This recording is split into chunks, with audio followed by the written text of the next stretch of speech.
Hey kids, and welcome to the show. Today I'm going to be talking to you about having your kids in Mass with you and using them to broaden your faith. How do we do that? Simple. Listen to them. Allow them to ask questions. One of the things we do when we go to church, we take our family right down the center aisle if we can and go right to the front of the pews, wherever we can go. That's where we want to be. That's the sweetest spot for small children, and this is why. There's nobody ahead of you to distract. You're the distractions, so you get to be the distractions. And you get to see everything that's happening. You get to see the hands, as I like to say. Usually during the Eucharistic prayers, I always tell my kids, watch their hands. And when you watch the hands of the priest, they do things and it's really fun. And it's neat to see the gestures that are happening because it happens everywhere. When you're sitting in that front pew with your kids and they ask you a question, it's usually about something they see. And I'm telling you, as a parent, you should just go ahead and answer that question. You shouldn't sit there and go, shh. You should answer it. Look down at your kid and say, what's going on? And they'll say, Daddy, I see that picture out there, and that picture has Jesus, and he's coming off of the cross, and he looks like he's dead. So what do? You say, yeah, it is. Let's talk about that after church, okay? That is one of the stories, and it's part of the Stations of the Cross. So we're gonna talk about that after church. Is that cool? Yeah. All right. Fist bump. Boom. Now, really quietly, bam, you're re-engaged in Mass. And then when the lector comes up, don't be like, oh, stop. Just go, hey, listen, they're about to tell a story. Let's talk about it after Mass, okay? Boom, they're listening. The more you read the stories to them at home, the more likely you are going to have a good time. We just started this series and we read a Bible story each night to our kids. And we've done that for years now. But the kids are starting to recognize the stories at church. And sometimes they're like, oh, I know that story. That's Esther or that's Rahab. As a child growing up, I didn't know who Esther and Rahab were.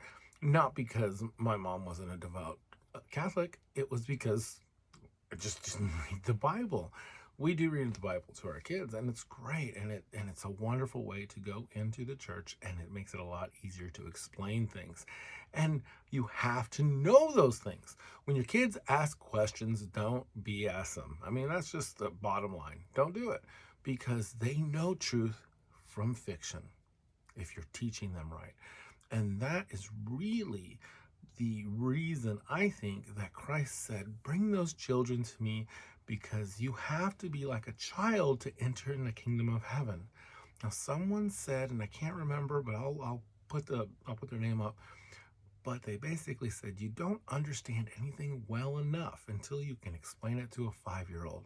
So if your child asks you a question during Mass, during your worship service about God, about the faith, about anything, about a picture on the wall, and your answer is just, oh, that's just the way it is, that's the wrong answer. The answer needs to be, well, we need to figure that out together and then start figuring it out because you can be passive in your faith and just sit there and go through the motions, or you can be active in your faith.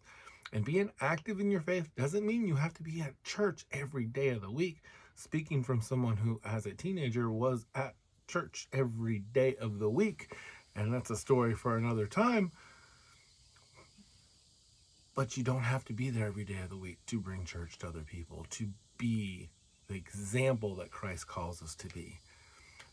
Church is a great way to remind us to slow down and to reflect and to come together in a community of people who you know you should be able to call on if you need help.